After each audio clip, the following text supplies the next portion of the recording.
2026 के फरवरी में जब रिजल्ट ये क्या कहते हैं कट ऑफ मार्क्स जारी किया, तो उसके बाद लड़के जब देखते हैं अपना कि जिन लोगों को जॉब मिल गया उनसे, जिन लोगों का नहीं आया रिजल्ट में, जिन लोगों को जॉब नहीं मिला उनसे कहीं उन लोगों का नंबर कम है।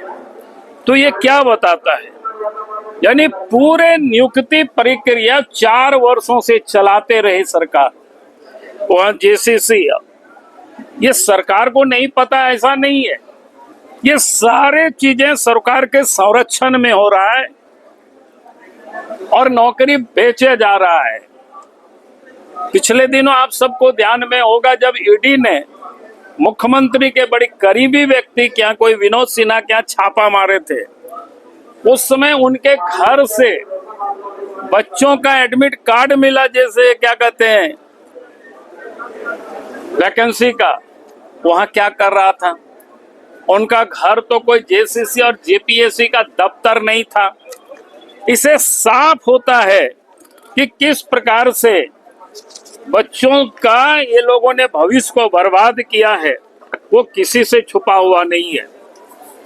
उसी प्रकार से संयुक्त स्नातक परीक्षा सीजीएल में भी गड़बड़ी हुई है, जिसमें सहायक शाखा पदाधिकारी का एग्जाम था, प्रखंड आपूर्ति पदाधिकारी का था, अंचल निरीक्षक था, इसका भी उसी प्रकार से गड़बड़ी हुई है। क्वेश्चन पेपर लीक हो गया, ये सारे लोग जानते हैं, मैं डिटेल इस पर अभी नहीं कह रहा हूं आपको।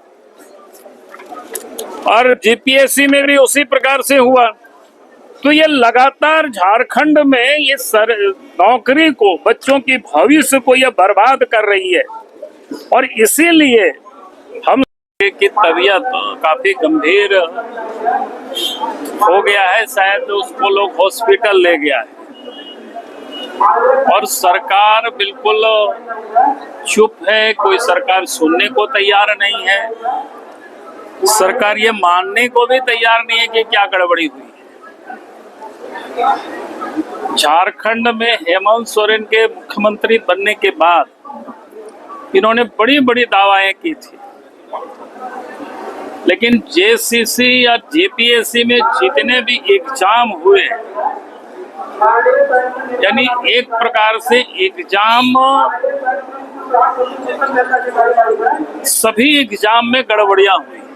और गड़बड़ी भी किस प्रकार से हुआ, यानी एक प्रकार से जो सरकारी कर्मचारी और पदाधिकारियों जो को नौकरी होता है उसको बेचा गया, और इसलिए मामला गंभीर है। और इसलिए हम सब लोग ये बार बार, छात्र भी मांग कर रहे हैं, नौजवान भी मांग कर रहे हैं, और आज समस्त झारखंड वासी मांग कर रहे हैं। पिछले दिनों जेसीसी और जेपीएससी ने जितनी भी एग्जाम ली है, उन सारे एग्जामों को सरकार रद्द करे। जेसीसी और जेपीएससी के अध्यक्ष समेत सदस्य और जो महत्वपूर्ण पदों पर बैठे हुए वहां पर पदाधिकारी गण, उन लोगों के ऊपर एफआईआर हो, गिरफ्तारी हो, और पूरे मामले को अदालत की निगरानी में सीबीआई से जांच हो, फर्स्ट ट्रैक कोर्ट सरकार गठित करे, ताकि झारखंड के नौजवानों को न्याय मिल सके। किस प्रकार से ये लोगों ने लूटा है, आप सब लोगों ने भी देखा, आप सब ने भी चलाते रहते हैं बीच बीच में, अलग अलग अखबारों में भी छपते रहता है।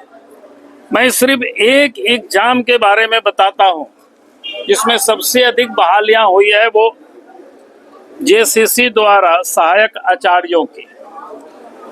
ये 26,000 पद था, उसके लिए वैकेंसी निकला था 2023 में। 2024 में एग्जाम कंडक्ट किया कर्मचारी चयन आयोग ने। 2025 से नियुक्ति की प्रक्रिया प्रारंभ किया, लेकिन कभी भी एक बार में रिजल्ट जारी नहीं किया। आप जरा देखें, 19 जुलाई 2025 को पहला रिजल्ट दिया, 1 अगस्त 2025 को संशोधित रिजल्ट दिया, 30 अगस्त 2025 को फिर से रिजल्ट में बदलाव किया। 7 नवंबर 2025 को फिर अतिरिक्त रिजल्ट दिया। 12 दिसंबर 2025 को फिर कुछ छात्रों का रिजल्ट दिया। 6 फरवरी 2026 को फिर से रिजल्ट जारी किया।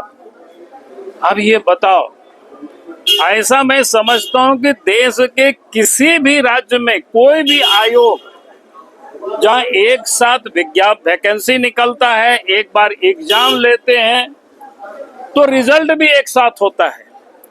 झारखंड ही एक ऐसा राज्य है जहां पर आयोग एग्जाम लेते हैं और रिजल्ट पार्ट पार्ट में जारी करता है और सत्यापन करता है।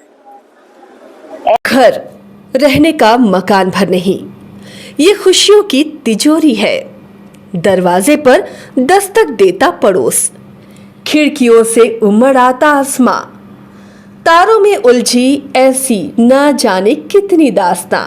कहती हैं चले डायमंड सिटी, एक सफर हम सफर के साथ अपने घर तक। Diamond city, life long bonding, 500 से ज्यादा खुशहाल डायमंड परिवार। जल्दी करें, सिर्फ 200 फ्लैट बाकी। आज ही बुक करें अपना आशियाना।